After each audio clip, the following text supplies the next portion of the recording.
নমস্কাৰ বন্ধু বান্ধৱীসকল শ্ৰদ্ধাৰ শিক্ষাগুৰুসকল আপোনালোকৰ জ্ঞাতাৰ্থে জনাব বিচাৰিছোঁ আজি 27 এপ্ৰিল তাৰিখে আজি এখন গুৰুত্বপূৰ্ণ জাননী প্ৰেৰণ কৰা দেখিবলৈ পোৱা গৈছে। Government of Assam secondary education department Dispur Guwahati 06 এখন গুৰুত্বপূৰ্ণ জাননী প্ৰেৰণ কৰিছে আৰু জাননীখন প্ৰেৰণ কৰিছে Pritam Saikia IAS commissioner and secretary to the government of Assam elementary secondary and higher education department dated তাৰিখ হৈছে 27 এপ্ৰিল 2021 অৰ্থাৎ আজিৰ তাৰিখত এখন গুৰুত্বপূৰ্ণ জাননী প্ৰেৰণ কৰিছে প্ৰীতম শইকীয়াই।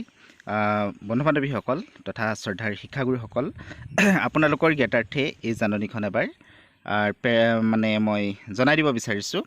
জাননীখন আপোনালোকে নিশ্চিতভাৱে দেখিবলৈ পাইছে আৰু জাননীখনত উল্লেখিত গুৰুত্বপূৰ্ণ কথাটোৱে মই আপোনালোকক কৈ দিব বিচাৰিছোঁ থুলমূলকৈ।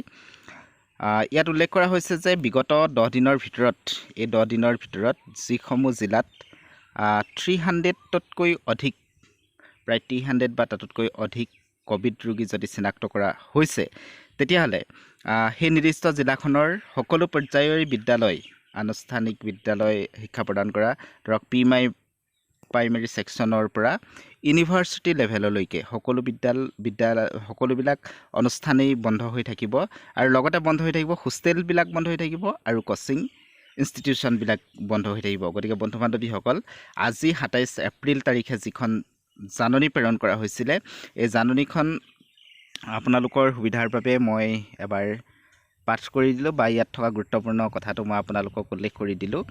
গতিকে বন্ধু বান্ধৱীসকল এনেধৰণৰ একেবাৰে শেহতীয়া আপডেটসমূহ পাই থাকিবৰ বাবে আপোনালোকে আমাৰ channel education for all subscribe কৰিব পাৰে আৰু এই চেনেলৰ জৰিয়তে আপোনালোকক আপডেটবিলাক সঠিক সময়ত আপোনালোকে আপডেটসমূহ পাই থাকিব। গতিকে আপোনালোকে এই ক্ষেত্ৰত যিটো নটিফিকেশ্যন যিটো বেল থাকে এইটো প্ৰেছ কৰিবলৈ নাপাহৰিব। ছাবস্ক্ৰাইব কৰাৰ পাছতো নটিফিকেশ্যন বেলটো প্ৰেছ কৰিব, তেতিয়া মই দিয়া ভিডিঅ'টো আপুনি সঠিক সময়ত লাভ কৰিব।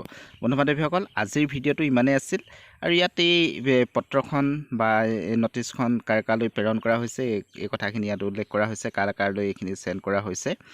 গতিকে আপোনালোকে এইটো চাই ল'ব পাৰে। মই থুলমূলকৈ কথাটোৱে ক'লোঁ, মূল কথাটোৱে ক'লোঁ যে এই বিগত 10 দিনৰ ভিতৰত যিসমূহ জিলাত 300তকৈ অধিক ক'ভিড ৰোগী চিনাক্তকৰণ কৰা হৈছে সেই জিলাসমূহত সকলো পৰ্যায়ৰে শিক্ষানুষ্ঠানসমূহ বন্ধ হৈ থাকিব। প্ৰাক প্ৰাথমিক স্তৰৰ পৰা বিশ্ববিদ্যালয়ৰ স্তৰলৈকে বন্ধ হৈ থাকিব আৰু লগতে বন্ধ হৈ থাকিব কোচিং চেণ্টাৰবিলাক বন্ধ হৈ থাকিব আৰু হোষ্টেলসমূহ বন্ধ হৈ থাকিব। বন্ধু বান্ধৱীসকল আজিৰ ভিডিঅ'টো ইমানেই আছিল। ধন্যবাদ।